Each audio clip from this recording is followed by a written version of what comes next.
de Babilonia, ese era su principal objetivo. Sí, porque ahí está, entonces seguramente ahí está la puerta. Ajá. Entonces, pero les voy a decir. No se vayan a asustar. Mi teoría es que de plano así Dios agarró el pedazo y se lo llevó, porque ahí estaba el árbol de la vida. Ajá, y es lo que quiere alcanzar Nimrod. Pero no aclara. Sí, pero de que el Edén estaba en la tierra, pues estaba. Oh. Ya oigo voces. Pero bueno, a estas alturas del partido, pues ya creemos cualquier cosa, ¿no?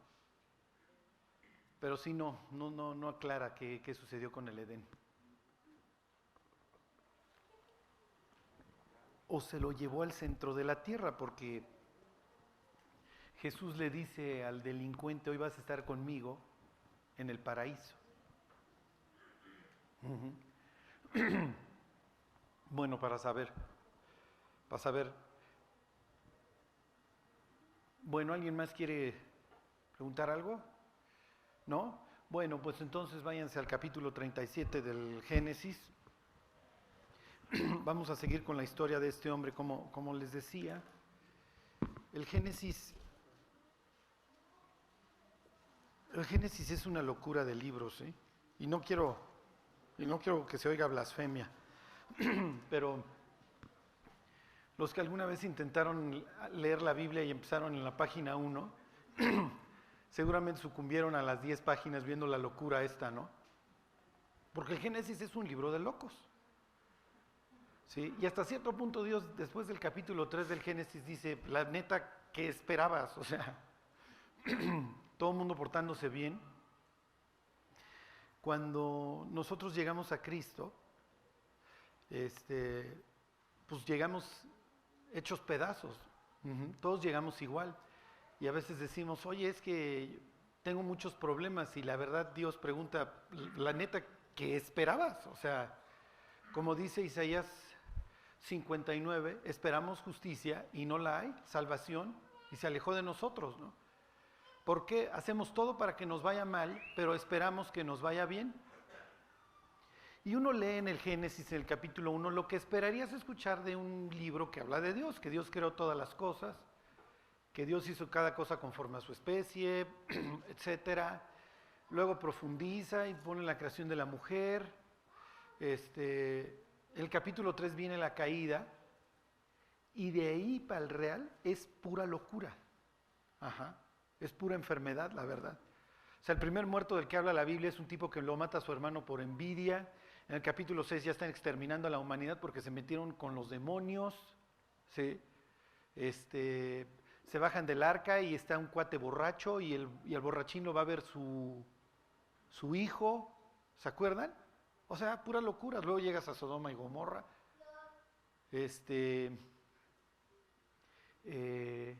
Abraham se le hace fácil meterse con la esclava, y uno dice, ¿estará esto bien?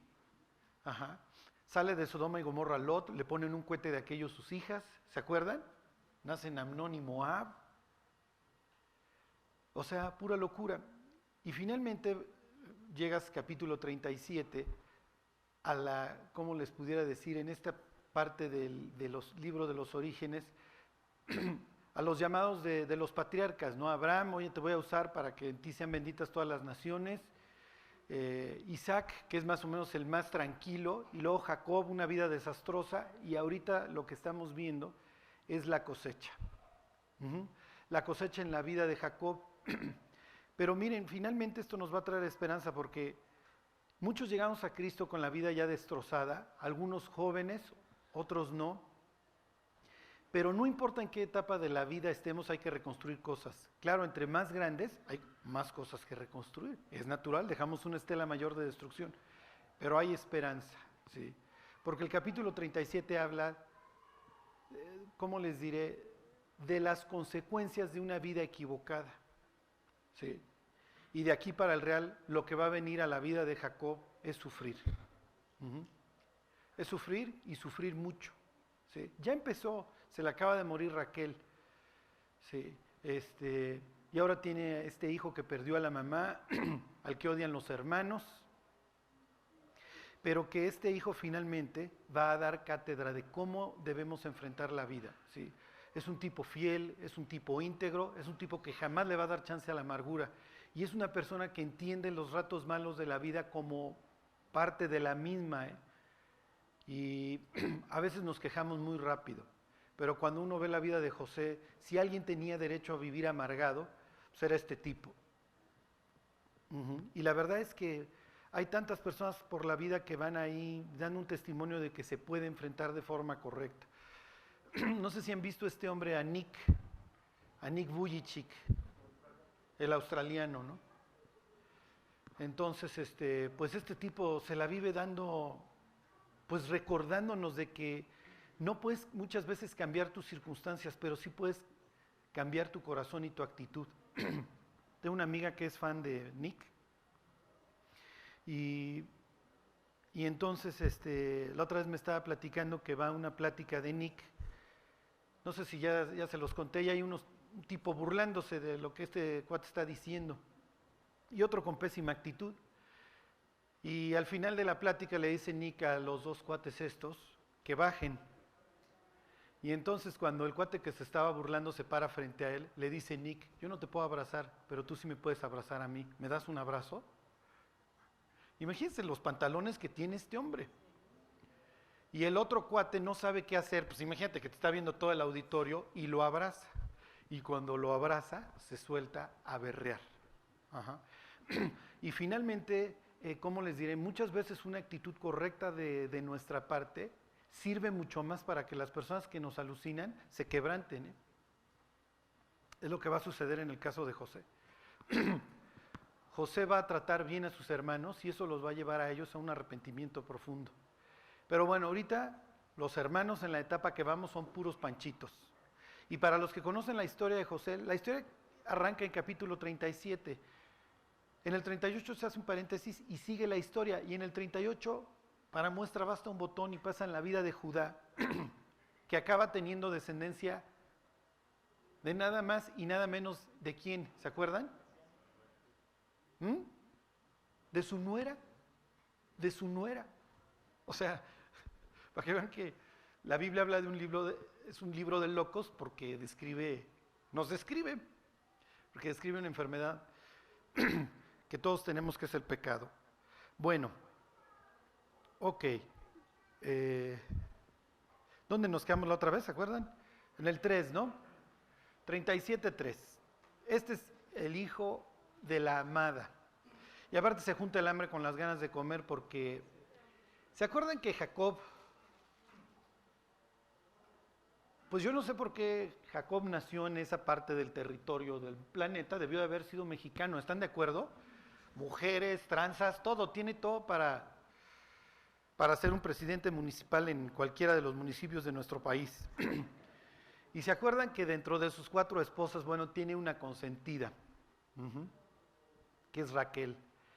Y Raquel no le da hijos hasta que finalmente nace don Joseph, ¿se acuerdan? Dios añada, pero miren, por azares de la vida, porque nacemos con un temperamento, o váyanse ustedes a saber por qué, el único hijo que le sale bueno es el de Raquel. Y lo más probable, y les voy a decir una cosa que es muy cruel, ¿eh? Y como yo les decía, la historia tiene muchas interrogantes y se las voy a ir comentando, para que pues las mediten, ¿no? ¿Por qué creen que sale José bueno? ¿Por qué creen que este es un tipo íntegro? ¿Mandé? Bueno, sí, no, hasta cierto punto no, ¿eh? O sea, el que tenía que ser el patriarca tenía que ser Rubén. ¿Se acuerdan? El primogénito.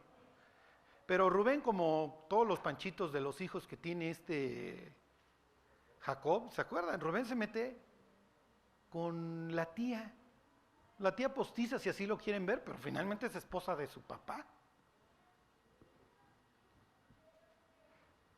Miren, les voy a decir una cosa espantosa. Lo dice el pasaje, que José era el más amado de todos. Ujú. Lo más probable es que José es un hombre bueno, porque José tuvo un papá que lo amó. Y los otros fueron unos desgraciados, porque no tuvieron un papá que los amara. Y es cruel, ¿eh? Es cruel porque este tipo tuvo 13 hijos, 12 hombres y una mujer. ¿Y se acuerdan que la mujer sale a buscar amor, esta Dina? Parece una mujer avanzada a su tiempo, ¿no? Desgraciadamente hoy es lo que están viviendo nuestros jóvenes, ¿no? Si no tuvieron el amor de un hombre que los afirmara y los confirmara, los hombres pueden salir a convertirse en lo que ustedes gusten y manden. Juan Charrasqueado y estar buscando la afirmación de parte de las mujeres. ¿Sirve esto? Le pregunto a los hombres, ¿sirve que una mujer te diga que vas muy bien, que eres muy bueno? El harem finalmente no le trae al hombre la afirmación que necesita. La hombría, ¿se acuerdan? Y la virilidad se obtiene de otro hombre. ¿Se acuerdan de la historia que les contaba yo del tipo este que va a Alaska y ve las huellas de los osesnos marcadas dentro de las huellas del oso mayor? Y es lo que Dios planeó, que nosotros tuviéramos un hombre que fuera delante de nosotros y nos enseñara el camino. Y eso es finalmente lo que nos hace que no nos convirtamos en unos patanes. Entonces, cuando no existió el amor cercano de un hombre en la vida de otro, va a salir o a ser Juan Charrasqueado o volverse homosexual. ¿Por qué? Y miren, con esto no les quiero decir que esta es la regla general, ni mucho menos. Pero ¿por qué? Hay muchísimos hombres que están buscando la afirmación y el amor de otro. Claro, el diablo tuerce las intenciones y trae finalmente este pecado que trae dolor y soledad a las personas que lo practican. Pero bueno, les leo el pasaje, dice, versículo 3, y amaba a Israel a José más que a todos sus hijos, porque lo había tenido en su vejez y le hizo una túnica de diversos colores. Entonces, miren, qué increíble, Jacob, que tú ames a tu hijo, pero no es el único, ¿eh? Te quedan otros 11, a los que también tienes que amar y con los que tienes que convivir, a los que tienes que afirmar. Entonces, le quiero decir a los papás, nunca, jamás vayan a hacer favoritismos. ¿Por qué? Porque le vas a hacer la vida imposible a los dos. Al pobre favorito, porque lo van a odiar los hermanos, y a los otros que siempre se van a sentir menos. Expresiones como, ¿por qué no eres como tu hermano? Lo estás destrozando. Igual y tienes a Juan Charrasqueadito y tienes al nerdcito, y entonces amas al nerdcito y Juan Charrasqueadito cada vez lo haces menos. Y si siempre le estás diciendo que por qué no es como el nerdcito, más lo va a alucinar y además más malandro se va a volver.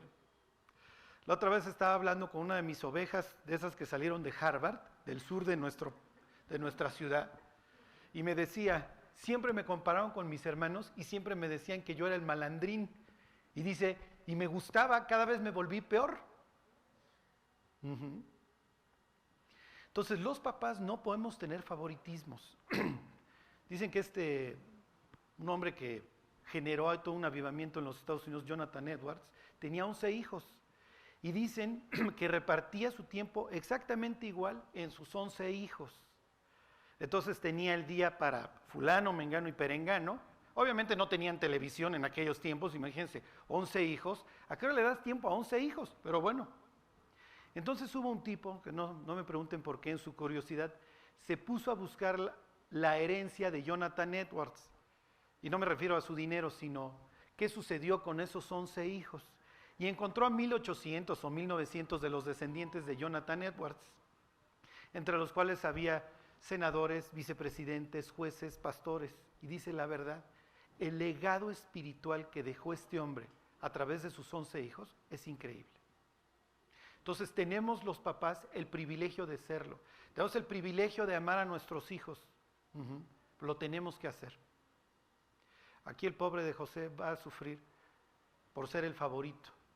En retrospectiva, si en el cielo le preguntaran, oye José, ¿te gustó ser el favorito? La verdad, no. Lo más probable es que dijera no, porque yo vi el sufrimiento de mis hermanos. Y yo sufrí por el sufrimiento de mis hermanos. Oye, no te tenían que odiar, no era pretexto. No, no era pretexto. Pero la verdad es que mi jefe sí me puso entre la espada y la pared. ¿Ok? Y no solamente lo ama, lo publica. O sea, este cuate Israel o Jacob, como le quieran llamar, en toda su, ¿cómo les diré? En toda su imprudencia, sale a gritar a los 4 vientos que este es el hijazo de su vidaza, y los otros 11 pues que se pudran, ajá. Y los otros 11, bueno, pues que se cuiden solos. ¿Habrá tenido favoritismo también para los hijos de Lea? Lo más probable es que sí. Porque Rubén, aunque Rubén está mal, dentro de la historia no va a estar tan dañado. Pero Gad, ¿se acuerdan? Aser, ¿cómo se llama el otro? Dan y Neftalí, son 4 cuates que si no terminaban como panchitos, iba a ser extraño.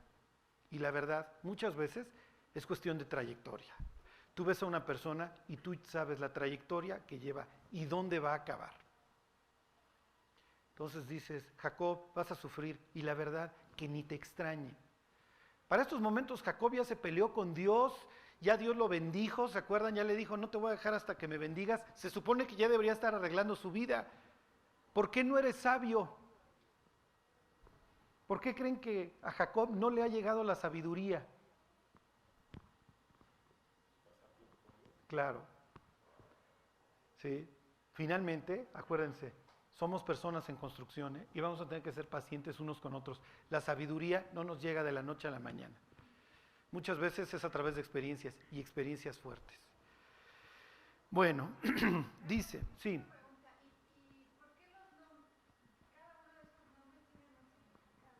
Sí. Sí. No, se los ponían en este caso las mamacitas, que eran tremendas. ¿Sí? ¿Se acuerdan? Los hijos de las esclavas se llaman Dan y Neftalí, que quiere decir juicio y contienda, porque es la esclava de Raquel. Entonces, cuando nace Dan, va con su hermana y le dice, mira, Dios te juzgó, maldita, por bajarme el marido. Pero ni siquiera es su hijo, ¿eh? O sea, es hijo de la esclava. Es lo que yo les decía el domingo pasado. O sea, ¿por qué te llamas Dan? Bueno, porque mi mamá, que ni es mi mamá, le dijo a mi papá que se metiera con la muchacha me tuvo y nunca me peló de por sí mi mamá. Entonces, ¿sí me explicó? O sea, es un poco difícil de explicar, ellos hubieran dicho, ¿no? Mi familia es un poco difícil de explicar. Como cualquier familia mexicana, ¿sí o no? Les decía yo la semana pasada. ¿No? Se muere la persona y al velorio empiezan a llegar chorrocientos y dices, ah, caray. Con todo el dolor y la destrucción que esto implica, ¿eh? Digo, yo soy cínico muchas veces en mis chistes, ya se dieron cuenta, pero implica dolor.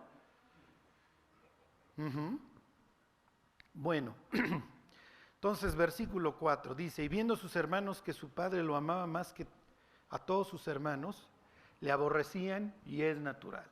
¿Sí? Y no podían hablarle pacíficamente. Es la típica expresión, ¿no? Es que no puedo con este desgraciado. Y es lo que estos cuates decían todos los días. Ok, se pone peor. Versículo 5. Y soñó José un sueño y lo contó a sus hermanos. Y obviamente, pues sí, mal lo alucinaron al pobre tipo. Fíjense, versículo 6. Y aquí, miren, lo malo que la Biblia muchas veces, bueno, la Biblia nunca tiene los tonos, pero los puedes inferir. Aquí, ¿quién sabe qué tono? Versículo 6 dice, y él les dijo, oíd ahora este sueño que he soñado. ¿Cómo se los habrá dicho? Porque igual y llegó el pirurris, ¿están de acuerdo? Con su túnica de colores, y entonces les empezó a farolear. Escuchen el sueñito que me acabo de echar. ¿Es verdadero? Sí, sí es verdadero. Sí. Lo más probable, y ahorita les digo por qué, lo más probable es que sí llegó a farolearles. Finalmente lo odian al tipo, y Dios le revela en sueños que él va a gobernar sobre sus hermanos. ¿Se acuerdan? El sueño es que ponen manojos en el campo, y entonces todos los de sus hermanos se inclinan hacia el de él, y el de él se mantiene firme. ¿Ok? Pero además Dios le está diciendo, sí se van a inclinar, pero tú te vas a tener que mantener firme. ¿Ok? Casi, casi, vas a sufrir, José. Lo más probable es que llegó con sus hermanos y... Así, chequen el sueño, cuates. Y los otros maestros, ¿no sabes que ya te odiamos de por sí? ¿Por qué pienso que este cuate llegó como pirurris a farolearles? Bueno, porque si no, Dios no hubiera tenido que trabajar en su vida como tuvo que trabajar. ¿Y por qué? Porque este tipo es de lo más imprudente. Y piensen en todas esas veces que decimos, pues es la verdad y alguien la tenía que decir. Y tú vas con una persona, ¿sí? Yo no sé si te has echado alguna vez ese oso y la chava está medio llenita, vamos a decir un eufemismo, está llenita y le dices, ¿cuándo van a ser tu hijo? ¿No? O tus triates. Y la chava dice, no, ya nacieron hace 4 años, ¿no? Y dice, ay, pues te los quedaste o qué. Bueno, pues es la verdad, pues es que así se ve la chava. Tenías que decirlo, ¿sí me explicó? Hay veces que, mira, mejor calla boca. En boca cerrada no entran moscas, ¿no? O como oraría ahí ¿quién era David? Pon guarda mi boca. Aún el necio cuando calla, ¿se acuerdan? Es tenido por sabio. Sean pocas tus palabras, dice la Biblia. O sea, la verdad es que Dios nos tiene que enseñar la discreción. A ver, mi cuate, te odian. Eres el favorito del papá. Lo primero que deberías de hacer con la túnica de colores es irla a guardar. Tú no te puedes estar paseando con esa túnica. Lo único que vas a hacer es que más te odien. Y luego llegas y les dices, escuchen el sueño. Si Dios te lo mostró, felicidades. No lo tienes que estar gritando a los 4 vientos. Y como lo vamos a ir viendo, la historia de José refleja la historia de Cristo, pero son casi paralelos. ¿Ok? Pero cuando Jesús hacía un milagro, ¿qué es lo primero que le decía al tipo? Cállate, porque además si no, no termino el ministerio, me matan antes. Claro, la gente no dejaba de publicarlo. ¿Ok?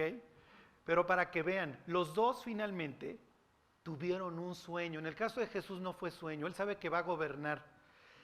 Pero la única vez que él le dice a las personas, soy el Hijo de Dios y me verán reinando, es a unas horas de que lo maten. Cuando ya le preguntan, dínoslo, ¿eres o no el Mesías? Y Jesús les dice, sí lo soy. Y la siguiente vez que me vean va a ser regresando en una nube para gobernar sobre el mundo. Pero jamás antes se puso a gritar por las calles que era el Mesías. Y cuando se lo decía a sus discípulos en corto, los discípulos ni siquiera le creían. ¿Se acuerdan? Mira, dice que es el Mesías. Pero Jesús era el tipo más sencillo. La noche que a Jesús lo aprenden, los alguaciles no saben quién es. O sea que si Dios le había dado una túnica de colores, Jesús prudentemente la fue a guardar. Al grado de que Judas le tiene que decir a los tipos, miren, me voy sobre, y al cuate que salude primero, sobre ese se van, porque si no, no lo van a reconocer entre sus discípulos. Es de lo más sencillo. José es sencillo, no. El tipo anda faroleando su ropa y anda contando sus sueños. Si el cuate hubiera sido discreto, pues no le dice a nadie sus sueños y se los guarda para él. ¿Y qué hubiera tenido que hacer? Esperar en Dios, a que Dios cumpliera sus sueños. Pero bueno, aquí pueden ver finalmente a un tipo de 17 años. Los jóvenes, como es José, tienen 2 características. Son hermosos y son brutos al mismo tiempo. No quiero ofender al ala izquierda, pero finalmente, hey, todos fuimos jóvenes, ¿están de acuerdo?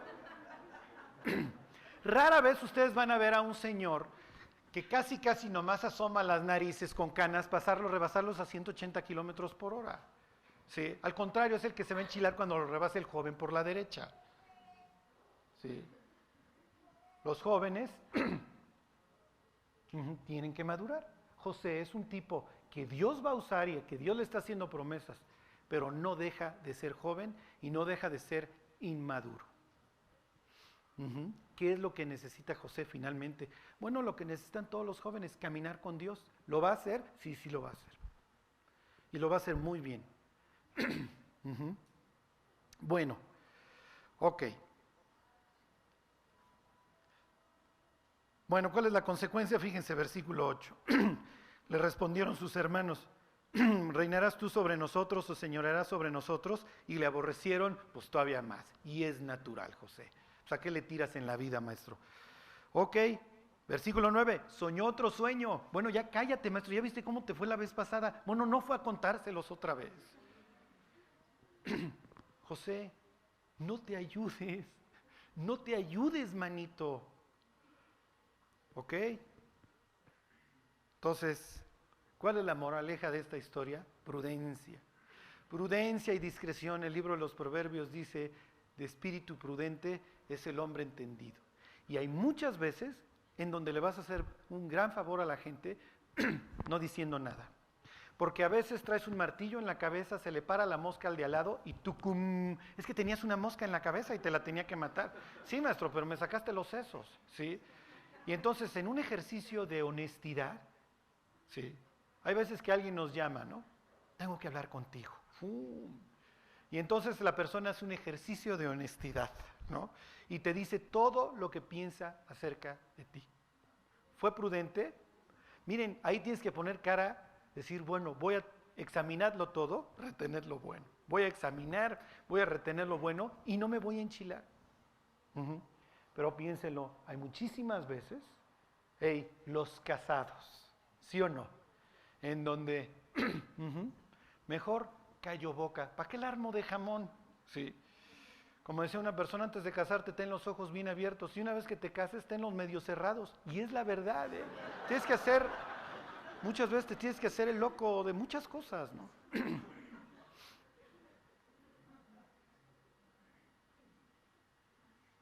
Bueno, tiene su segundo sueño, involucra ahí también a Lea y al papá.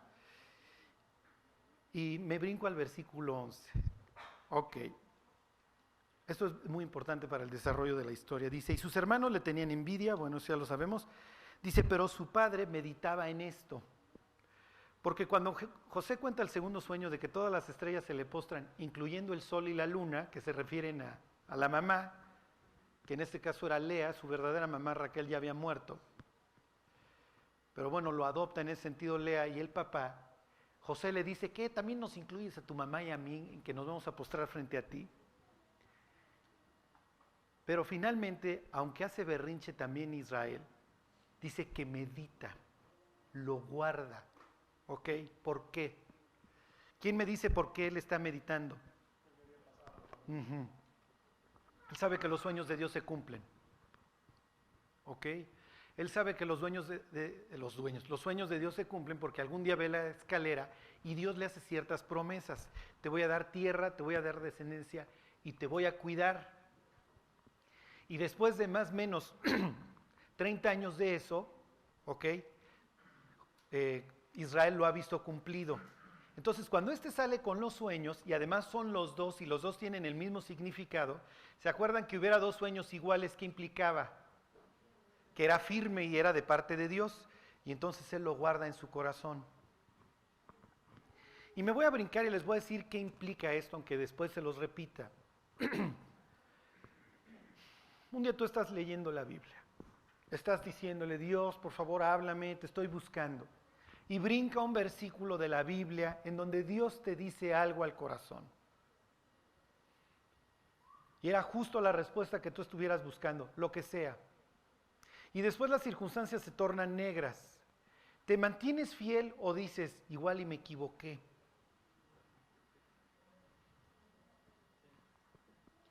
Ajá. Porque fíjense, somos muy propensos a poner la mirada en las circunstancias. ¿Se acuerdan? Pedro empieza a caminar sobre el agua y está caminando, el tipo finalmente está caminando. De repente medita y dice, los seres humanos no caminamos sobre el agua, ¿no? Y entonces ve las olas y dice, me voy a hundir. Y además dice que se preocupa porque ve la tormenta. Pedro, aunque no hubiera tormenta, no puedes caminar sobre el agua. Y entonces, ¿qué le pasó a Pedro? Bueno, finalmente se clava en las circunstancias y se empieza a hundir. Como nos pasa a todos, es una descripción de nuestra vida. Tú dices, no, yo voy en esta dirección, y finalmente empiezan las circunstancias y dices, no, yo creo que me voy a equivocar, y si hay plan B, mejor cambio el rumbo. Bueno, finalmente José, que trae su traje Brioni, ¿se acuerdan? Entonces, luego se lo quitan, vamos a ver qué implica eso, y lo ensangrentan, y entonces se lo traen al papá. Y entonces el papá ve el traje y los cínicos de los hermanos todavía le dicen, checa si es el traje de colores que tú le hiciste. Y entonces te lo ve y dice, sí, sí lo es. Y dice Jacob, alguna mala bestia lo mató. Y Dios desde el cielo, ¿qué le dice a Jacob? Oye, ¿no había soñado tu hijo 2 veces? El sueño era firme, que él iba a gobernar sobre tus hijos. Inclusive tú también algún día lo ibas a reconocer. Entonces olvidó sus sueños. Y los olvidamos bien rápido, ¿eh? Cuando las circunstancias cambian, olvidamos nuestros sueños. Y miren, con esto yo no les quiero dar una plática motivacional. Digo, porque seguramente la vez pasada no los motivé cuando yo les decía que la felicidad no está en este mundo. Entonces, ¿dónde encontramos la satisfacción? En seguir el plan de Dios. Ahí vamos a encontrar el amor, el gozo, la paz, la paciencia. Ahí van a poder tener los mejores amigos. No solamente van a ser sus amigos, van a ser sus hermanos. Ajá. Pero sí les voy a decir algo. Tienen que tener sueños. Tienen que tener algo por qué vivir. Y cuando se tornen las circunstancias difíciles, si es un sueño de Dios, hey, van a tener que decir, Dios, las cosas se están complicando, pero yo tengo que creer en ti. Les pregunto, ¿ustedes creen que Dios tiene plan B? Porque es lo más probable que cuando le llega la ropa ensangrentada, dice, no, yo medité en los sueños de mi hijo, pero tal vez había un plan B. Y pues yo creo que estamos en el plan B y en el plan B moría. ¿Sí me explicó? José cuando está en el bote seguramente dice, yo creo que malinterpreté los sueños porque las circunstancias se tornaron espantosas. ¿Sí me explico? Entonces, todos los que estamos aquí tenemos algo por qué levantarnos en las mañanas. Lo que sea. El problema viene cuando tú en la mañana ya no tienes nada por qué vivir. Literalmente la gente se muere. Se muere. Hay una señora que desgraciadamente, no sé si era cristiana, lo estaba contando un médico, un cardiólogo, de cómo nos afecta cuando el corazón se rompe. Y no me refiero que se rompa literalmente, sino cuando te rompen el corazón. La señora pierde la vista. Y entonces le dice al médico, no tengo nada por qué vivir. Y al otro día murió. Se infartó. Una de las armas del diablo, y tal vez la más, ¿cómo les diré? La más fuerte, es el desaliento. ¿Sí? ¿Para qué sigues? Ve todo. Y de ahí viene lo demás. De ahí ya podemos caer en el exceso que quieran. Cuando ya no tienes nada por qué vivir, cuando el diablo ya te dice, tú ya estás perdido, maestro, tú ya hiciste mucho daño. Y la verdad, no es cierto. Con Dios nunca estás demasiado tarde, ¿eh? No importa lo que haya sucedido. No quiere decir que no podamos destruir parte del plan de Dios. La más grande victoria que tuvo Sansón ya no la pudo disfrutar. Pero la tuvo. ¿Ok? Yo creo que todos los que estamos hoy aquí tenemos muchísimas cosas por qué vivir. Tenemos un futuro, como dice Dios, para daros el fin que esperáis. Para darles, como dice otra traducción, una esperanza y un futuro. Porque yo sé los planes que tengo para vosotros, ¿se acuerdan? Planes de paz y no de mal, para darles el fin que esperan. Y no todo va a ser rosa, acuérdense, no todo es coser y cantar. Las partes difíciles de la vida siempre van a tener un propósito. Y cuando empezamos esta serie yo les decía, si yo pudiera arrancar un versículo de la Biblia, desgraciadamente no lo puedo hacer, es Romanos 8:28. Y sabemos que a los que aman a Dios, todas las cosas les ayudan a bien. Esto es, los que conforme a su propósito son llamados. O sea que si, Carlos, si el doctor me dice que tengo cáncer es para bien, es lo que dice la Biblia. ¿Sí me explicó? Si mañana pierdo el empleo es para bien, es lo que dice la Biblia. Dios nunca te va a dejar, nunca te va a desamparar. Cuando vienen las cosas difíciles, ¿dónde está Dios? ¿Dónde creen? Dice que a José lo entancaron, pero Jehová estaba con él. Cuando las cosas están difíciles, Dios está contigo. Y a veces pensamos, bueno, sí Dios, pero tú vives en el cielo, allá todas las circunstancias son perfectas. Y dice Dios, sí es cierto, pero viví en la tierra, y sufrí. O sea, nadie le tiene que describir a Cristo el sufrimiento humano.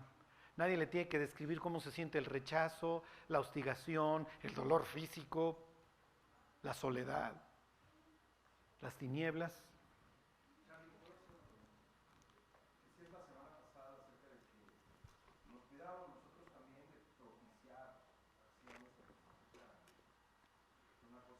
Uh-huh. Aquí en el caso de José, lo que él propiciaba también a la llegada de Herodes a Israel con sus hermanos, ya era cuestión de, o sea, estaba parte del plan de Dios. No, porque se pudo haber ahorrado todo esto. ¿Ok? Entonces acuérdense que como estamos defectuosos, Dios tiene que trabajar en nosotros. Entonces, entre mejor nos portemos, menos pedregoso, pues sí. ¿Sí me explico? Y algunos somos expertos en echar megapiedras en el camino, ¿no? Entonces, miren, finalmente Dios nos va a aventar pruebas, pero hay muchos problemas que nosotros generamos. Entonces Dios dice, ahórrate los segundos, yo me encargo de darte problemas, ¿no? Pero no le sumes a los que yo ya te estoy echando. ¿Cuántos problemas a veces generamos nosotros? Más los que ya traemos de fábrica, ¿sí me explico? Más los que nos va a mandar el manufacturero, el fabricante. Bueno. Ok, otra interrogante, versículo 12. Dice, después fueron sus hermanos a apacentar las ovejas de su padre en Siquem. ¿Por qué van ahí? Y se pone peor, ¿eh? Fíjense el versículo 13. Y dijo Israel a José, tus hermanos apacientan las ovejas en Siquem, ven, te enviaré a ellos. Y ahorita vemos la implicación mesiánica que tiene el pasaje. Y José le dice, hebreo, Hineini, heme aquí. Bueno, ¿por qué van a Siquem? En Siquem, dos de los hermanitos, bueno, participan, se ve que participaron varios, pero finalmente dos, ¿se acuerdan? ¿Quiénes fueron Simeón y Leví? Organizan una masacre. Son unos traidores además porque, si recuerdan, la historia es espantosa. Dina, la hija del patriarca, la hija de Jacob, sale a conocer a las mujeres del país. ¿Se acuerdan? Pero las mujeres no andaban solas, ni platicaban con las personas. Esto es como si tú en Dubái, sí, claro, no vas a saber ni con quién estás hablando, porque estás hablando con una chava que está viendo detrás de una red. Pero imagínate que tú en Dubái se te hace fácil, te paras a preguntarle a una chava, lo que tú quieras, la dirección, dónde está el Marriott, lo que sea. La chava, lo más probable es que salga por piernas, porque no la pueden ver platicando con un extraño. Y es más, si tú vas a hablar con la mujer de otra persona, tienes que estar acompañado.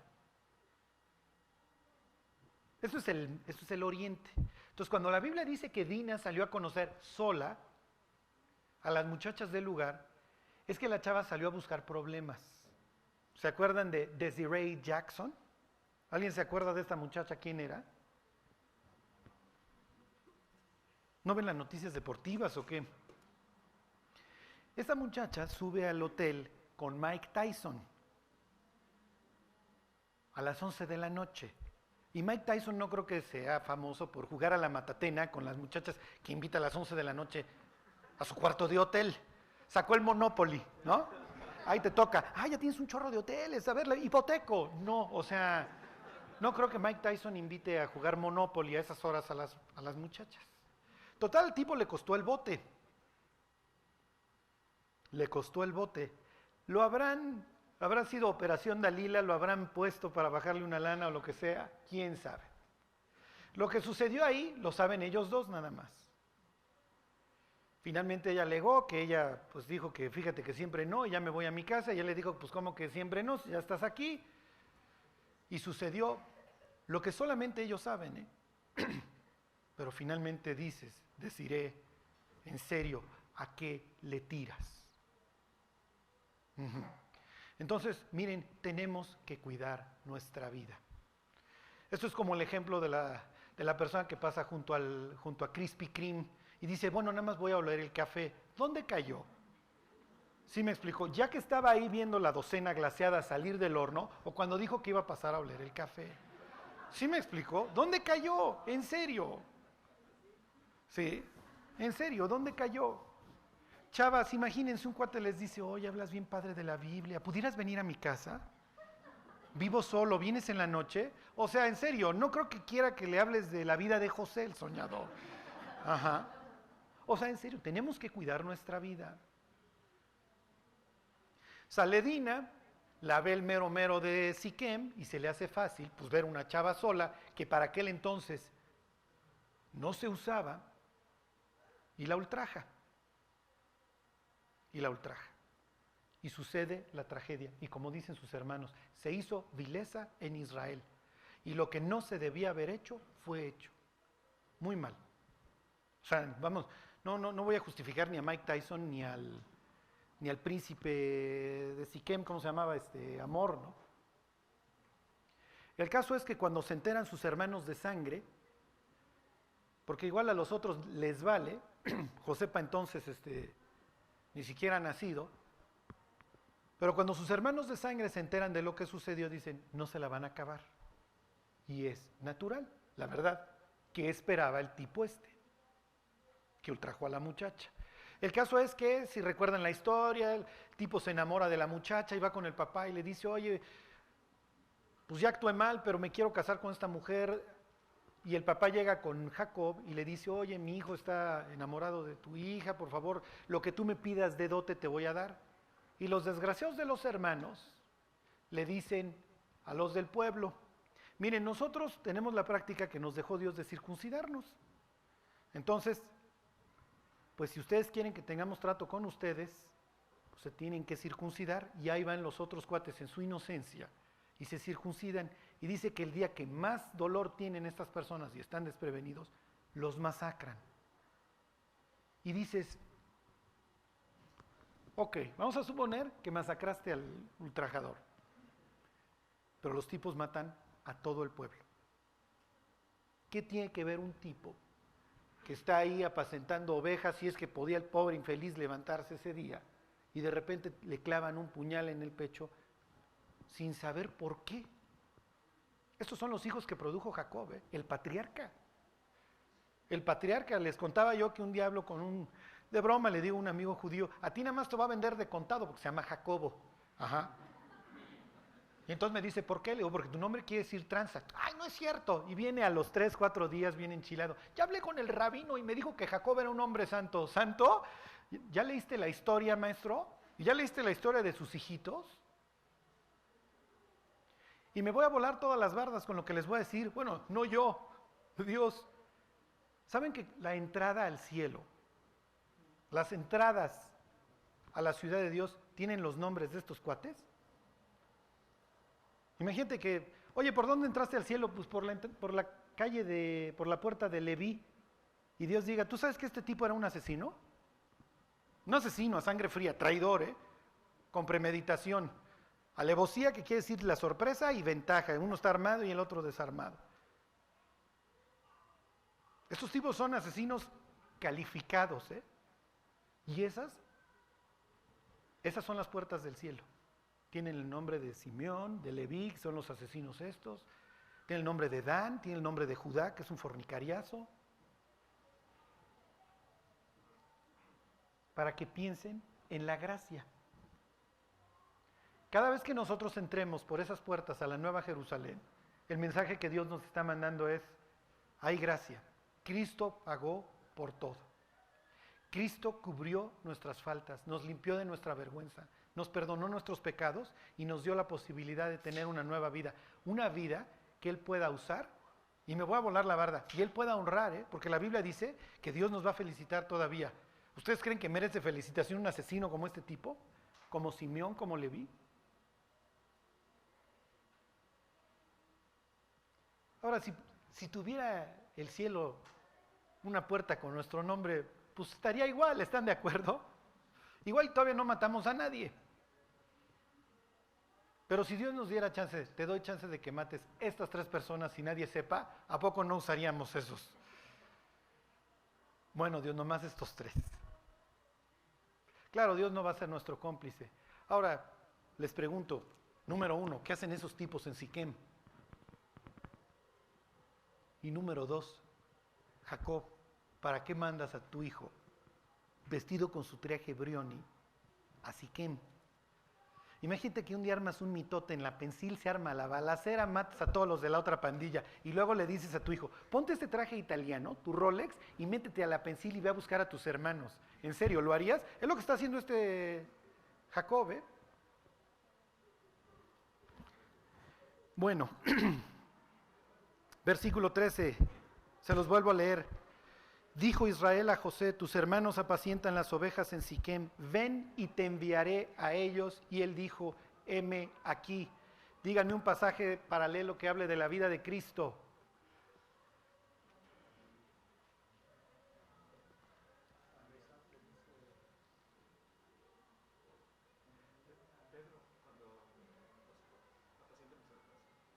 Bueno, sí, es lo mismo que le dice Jesús a Pedro, pero hablando, esta es una conversación entre quién y quién. ¿Qué simboliza?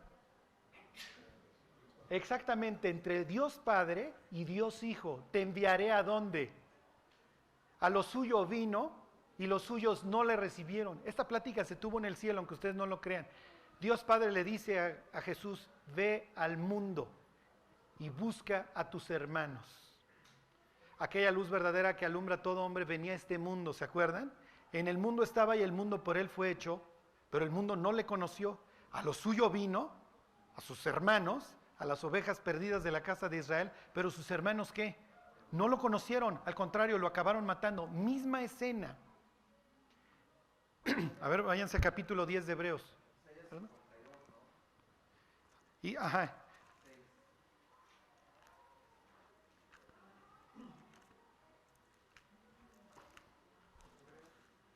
Hebreos capítulo 10. Y ahorita vemos el de Isaías 52.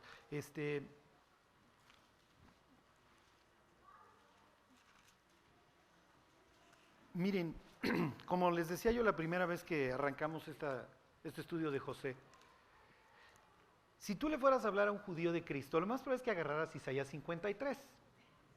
Despreciado y desechado entre los hombres, varón de dolores, experimentado en quebranto, bla, bla, bla. Pero realmente el pasaje que mejor ilustra la vida del Mesías es la historia de José. Aunque la vida de Jesús está descrita a lo largo de todo el Génesis y del Éxodo y de toda la Biblia, por ejemplo en el Génesis capítulo 22 cuando se sacrifica a Isaac, pero la más clara es la vida de José. Esta plática no me estoy sacando en la manga que la tuvieron Jesús y el Padre, ¿eh? Ok, ¿qué les dije? Hebreos 10, ¿va? 10:5. Dice, por lo cual entrando en el mundo dice, sacrificio y ofrenda no quisiste, mas me preparaste cuerpo. ¿Quién está hablando? Jesús, ¿con quién? Con su Padre. Ok, Dios dice, mira, los sacrificios de la Biblia no me interesan, o sea, la sangre de machos cabríos, de toros, de becerros no quitan el pecado, es simplemente un símbolo ¿de qué? Del sacrificio supremo, el sacrificio de su Hijo. Y entonces dice Jesús, me preparaste cuerpo, está hablando de la encarnación. Ok, versículo 6, holocaustos y expiaciones por el pecado no te agradaron. Entonces dije, he aquí que vengo, oh Dios, para hacer tu voluntad, como de mí está escrito en la Biblia, como está escrito en el rollo de mí. Cuando Jacob le dice a José, ve a Siquem, léase a donde nos odian, y ve a ver a tus hermanos, pues ¿qué cara habrá puesto José? Oye, pues me están mandando a la muerte, maestro. Sí. Jesús le pudo haber dicho al Padre, me estás mandando a morir, y el Padre le hubiera dicho, precisamente, te estoy mandando a morir. En el caso de Jacob él no lo sabe, en el caso de Dios Padre sí lo sabe. Y desde ese instante Dios está mostrando su amor. Mas Dios muestra su amor para con nosotros en que siendo aún pecadores, Cristo murió por nosotros. En ese instante Dios está muriendo a su Hijo. Lo está condenando a muerte, lo está matando. Porque de tal manera amó Dios al mundo que ha dado a su Hijo unigénito. ¿En qué instante lo está dando? Cuando le dice Jesús, es hora de que pagues por la humanidad. Te voy a preparar cuerpo, ve a ver cómo están tus hermanos, las ovejas perdidas de la casa de Israel. Y no te va a ir bien, Porque así cuando te vean, van a conspirar como con tu cuate José. ¿Lo ven venir? Ahí están los hermanos. Matémosle. A ver qué es de sus sueños. A ver si este es realmente el ungido de Dios. Y cuando lo vean venir con su traje de colores los hermanos y empiecen a conspirar, igual que conspiraron contra Jesús, le quitan la ropa. ¿Ok? ¿Para qué? Le arrancan su traje para humillarlo, para sobajarlo y decir, ahí están tus sueños, ahí está el plan de Dios para tu vida. Lo mismo que hicieron con Jesús. Lo desnudaron porque Jesús fue a la cruz, desnudo sin taparrabos, para humillarlo. Y los hermanos cuando ven a José venir dicen, a ver qué es de sus sueños. Y cuando Jesús está pagando por nuestros pecados en la cruz, lo mismo le gritan sus hermanos. Se encomendó a Jehová, libérele él, puesto que en él se complacía. Veamos a ver si es el Hijo de Dios que se baje. A ver dónde están tus sueños de grandeza.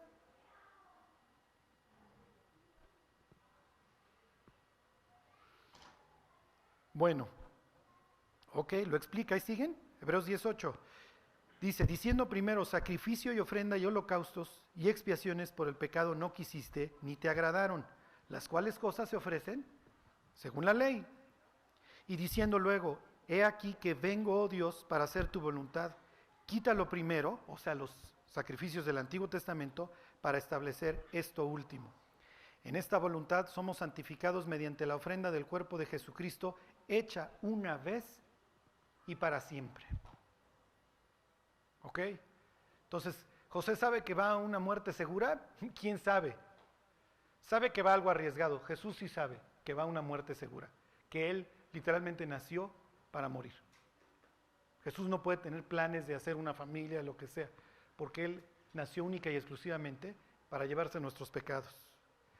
Fíjense cómo sigue explicando, versículo 11.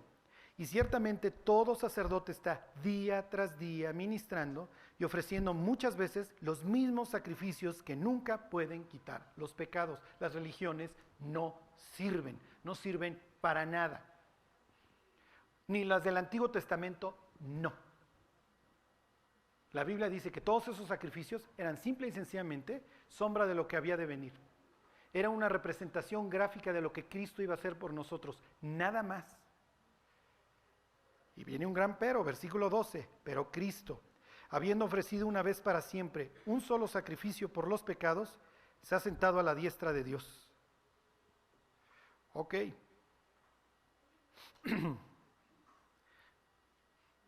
Bueno, ¿se entiende? Me brinco al 14. Dice, porque con una sola ofrenda hizo perfectos para siempre a los santificados.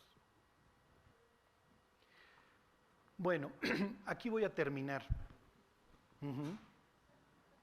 Y termino con una característica de la vida de José. Su padre le dice, ven, te voy a mandar a que busques a tus hermanos. ¿A dónde se fueron, papá? A Siquem. Israel, ¿para qué mandas tu hijo a Siquem? Habría que preguntárselo en el cielo, porque la verdad es otra de las tantas imprudencias. Porque lo más probable es que no regrese vivo, o porque lo maten sus hermanos, o porque lo maten los siquemitas. Pero el otro, ¿qué actitud tuvo? Heme aquí.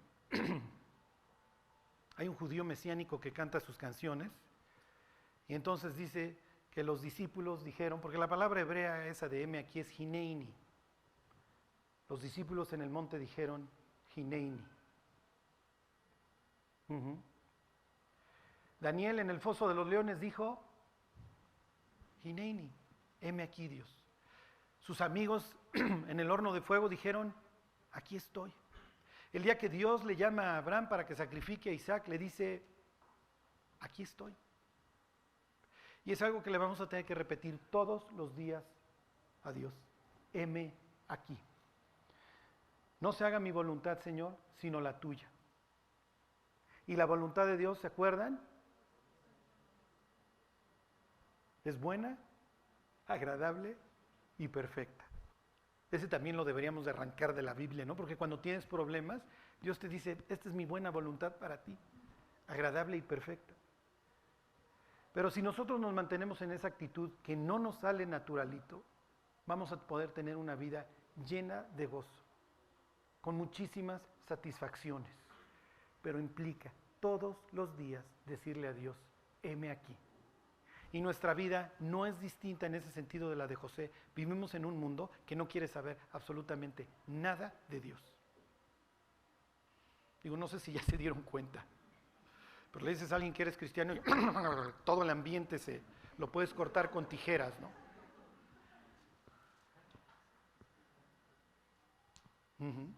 Y Dios nos dejó aquí. Si nuestra vida ya no tuviera sentido, créanme, Dios ya nos hubiera llevado.